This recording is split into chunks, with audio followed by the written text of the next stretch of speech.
La matinale RCF, le grand invité. Les manifestations ont continué ce week-end, la tension sociale est forte alors que 2 motions de censure seront examinées cet après-midi à l'Assemblée.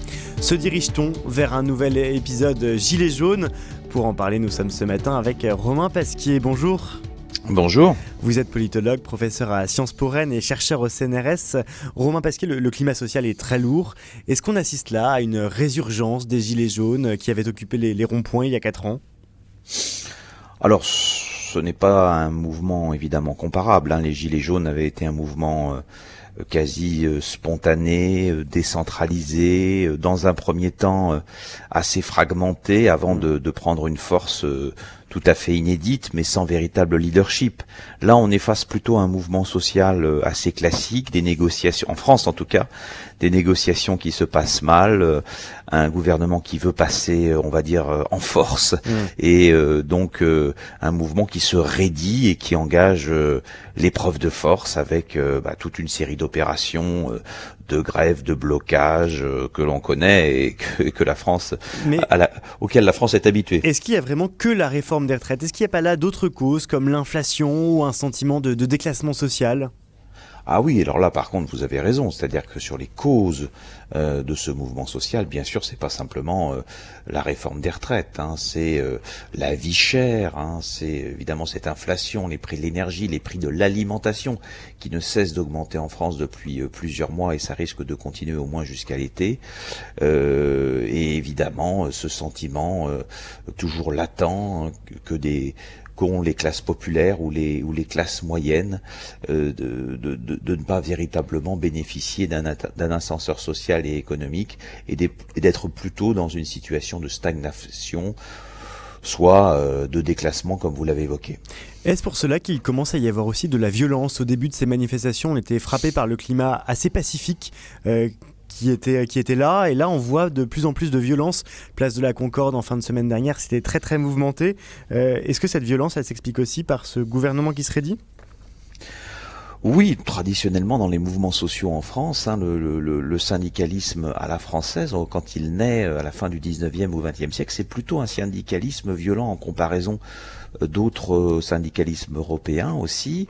Les mouvements sociaux en France n'ont pas évidemment l'écoute traditionnelle des pouvoirs publics, donc il y a une tradition notamment de l'ultra-gauche qui est d'essayer de renverser l'État dans des processus révolutionnaires plus ou moins réels ou fantasmés, et donc effectivement un gouvernement qui est très autoritaire, qui ne semble pas écouter ou avoir écouté, prête le flanc à ces groupuscules qui ont dans leur logiciel politique notamment, pas que, mais notamment celui de la violence contre l'État dans une logique soit gauchiste, soit anarchiste.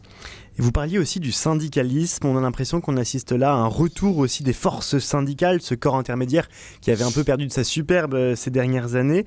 C'est le grand retour du syndicalisme ? En tout cas, ce syndicalisme bénéficie effectivement d'un mouvement social puissant autour d'un mot d'ordre unitaire assez facile à comprendre qui est l'allongement de l'âge légal de la retraite.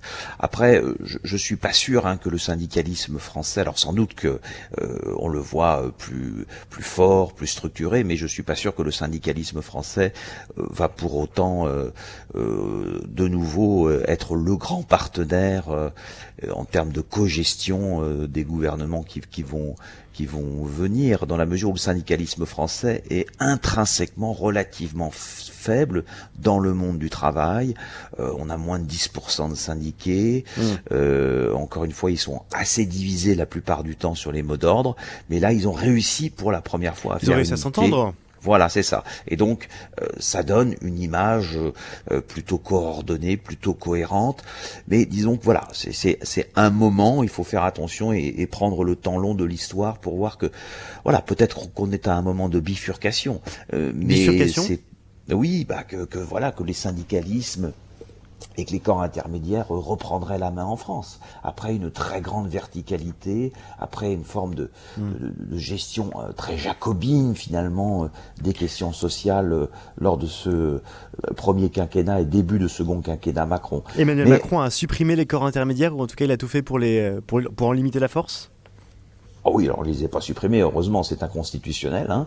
Mais évidemment, il est dans cette tradition de la Ve République, dans cette tradition où le président décide, hein. C'est un hyper-présidentialisme. Donc on a beau avoir le grand débat après les Gilets jaunes, des simulacres de dialogue, on est dans une imposition d'un modèle, soi-disant d'un programme présidentiel que tout le monde aurait lu par cœur, et que voilà, on n'aurait pas lu l'alinéa qui correspondait à la réforme des retraites. Donc il y a très peu de dialogue, il y a vraiment une logique très descendante dans la négociation politique et sociale, ce qui explique effectivement que les corps intermédiaires ne soient pas bien traités, même quelqu'un d'assez constructif comme Laurent Berger a fini par prendre la mouche quelque part. Très centralisé, très parisien aussi. Or, il y a quelque chose qui est assez marquant cette fois-ci, c'est que c'est très décentralisé. Dans ces manifestations, on voit qu'elle a été particulièrement forte dans des petites villes et dans des villes de taille moyenne. On a beaucoup parlé d'Albi, il y a aussi eu Chartres, Morlaix ou encore Alès. Est-ce que cette mobilisation en région dit quelque chose de cette contestation ? Oui, hélas, oui, tout à fait. Ça renvoie à ce qu'on disait tout à l'heure, c'est-à-dire que au-delà de l'âge légal du départ à la retraite, c'est aussi des territoires qui ont un sentiment de déclassement. Ce sont des petites villes, des villes moyennes qui ont un secteur public qui est important. Les collectivités territoriales, l'hôpital est souvent le premier employeur. Et donc, toucher au secteur public, c'est aussi fragiliser d'une certaine manière des territoires qui ont déjà l'impression de souffrir de déserts médicaux, de mobilité plus difficile, d'être éloignés des centres de décision.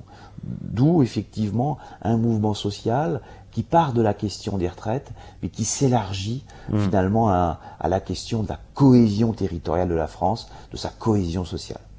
Et en parlant de cette décentralisation, est-ce qu'il n'y a pas aussi un paradoxe entre cette volonté de décentralisation, mais aussi des Français qui rejettent souvent le sujet sur le gouvernement en disant voilà, le gouvernement doit faire quelque chose? Quel équilibre entre cette décentralisation et cette volonté peut-être inhérente à la République française de vouloir que tout descende de haut en bas? On a une gouvernance française complètement schizophrénique. C'est-à-dire que d'un côté, évidemment, on critique la logique jacobine, descendante, l'hyper-présidentialisation, et de l'autre côté, on réclame quoi? Que Emmanuel Macron résolve la crise. Et parce que c'est lui qui doit décider qu'on applique ou qu'on n'applique pas le 49.3, etc. Donc, effectivement, on a une gouvernance française qui est assez malade de cette manière, de cette façon-là. On a une infantilisation complète de la gouvernance française entre d'un côté un pouvoir qui semble vouloir tout et pouvoir tout, et de l'autre côté une société civile un peu immature qui bien sûr n'est pas contente, mais on s'en remet toujours finalement au monarque. Et d'ailleurs, le monarque, normalement dans une démocratie, il n'est pas si monarque que ça. Or, il utilise le 49.3 pour éviter les votes. Est-ce que la démocratie française est malade puisqu'elle ne parvient plus à fonctionner correctement, à faire voter normalement ses représentants du peuple? Encore une fois, les outils constitutionnels qui ont été utilisés ne sont pas illégaux, ils existent dans la Constitution. Bon, sauf qu'on était dans un autre temps, c'était les années 60. Donc, il y a un premier débat sur évidemment l'aggiornamento des outils constitutionnels. Après, il y a leur accumulation. On a vu le raccourcissement des débats aussi au Sénat, le raccourcissement des temps de l'amendement, etc. Alors que la société civile, encore une fois, subit plutôt une réforme de haut vers le bas. Donc là, il y a effectivement une démocratie qui semble entravée, une démocratie participative, une société civile qui souhaite davantage être associée. Et ça, la Ve République en est bien incapable. Ou en tout cas elle aurait besoin d'un aggiornamento, de rééquilibrage des pouvoirs intermédiaires, c'est-à-dire le mouvement social, mais aussi territoriaux, c'est-à-dire des régions. Nous sommes avec Romain Pasquier, politologue, pour évoquer cette séquence politique pour le moins compliquée, avec cet après-midi le vote de motion de censure suite à l'utilisation par le gouvernement de faire appliquer l'article 49.3 de la Constitution pour faire passer sans vote la réforme des retraites. Selon vous, Romain Pasquier, le gouvernement avait-il anticipé que l'utilisation d'un nouveau 49.3 serait perçue à ce point comme une provocation ? Je pense qu'ils souhaitaient surtout avoir une majorité pour voter le texte. C'est ça qu'ils n'avaient pas forcément anticipé. Alors ils avaient anticipé évidemment qu'ils pouvaient utiliser leur dernière arme, le 49.3, mais je pense que leur première option c'était un vote avec une majorité suffisante à l'Assemblée nationale, sauf qu'ils ne l'ont pas eu. Et donc là, ils étaient face à un dilemme, soit reculer, soit le 49.3. Et effectivement, le 49.3, un certain nombre d'observateurs l'anticipaient, agit comme un carburant nouveau pour un mouvement social qui, je vous le rappelle, en fin de semaine dernière, avait tendance plutôt à s'essouffler. Pourtant, là, c'est la 100e fois qu'il utilisait ce 49.3, c'est la 100e fois de trop.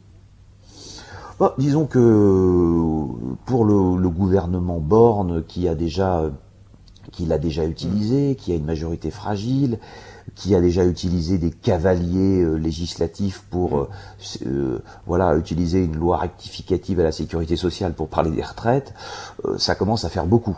C'est une accumulation d'outils pour raccourcir les débats, pour éviter un débat plus ouvert, un dialogue plus long, qui, je pense, crispe énormément le mouvement social, avec, encore une fois, un mouvement social majoritairement très pacifique, mais ce qui est évidemment plus inquiétant, une minorité, comme toujours, qui peut être extrêmement violente.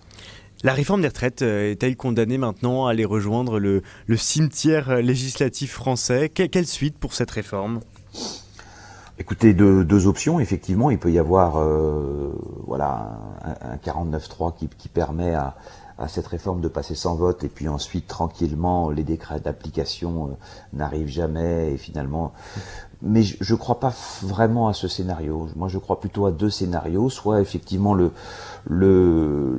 l'exécutif va jusqu'au bout, la motion de censure n'est pas votée, et donc, finalement, ça va s'appliquer. Le gouvernement va sortir très affaibli. Emmanuel Macron sera en grande difficulté pour réformer dans les années à venir, mais la réforme s'appliquera quand même. Ou alors le gouvernement, finalement, face à une explosion sociale pour apaiser les esprits, décide de retirer son texte. Et Emmanuel Macron pourra-t-il encore gouverner ? Dans quelle mesure il sera trop affaibli pour continuer à mener de grandes réformes ? Oui, là il va sortir de toute façon, c'est une première leçon, il va sortir affaibli. Alors il va sans doute essayer d'enjamber d'une manière ou d'une autre, de partir sur d'autres réformes, mais évidemment pendant plusieurs mois, si ce n'est pendant plusieurs années, vous imaginez bien qu'après avoir d'une certaine manière bousculé, si ce n'est violenté quelque part les corps intermédiaires, ceux-ci ne vont pas être très enclins à discuter avec lui ou son gouvernement. Et donc on va avoir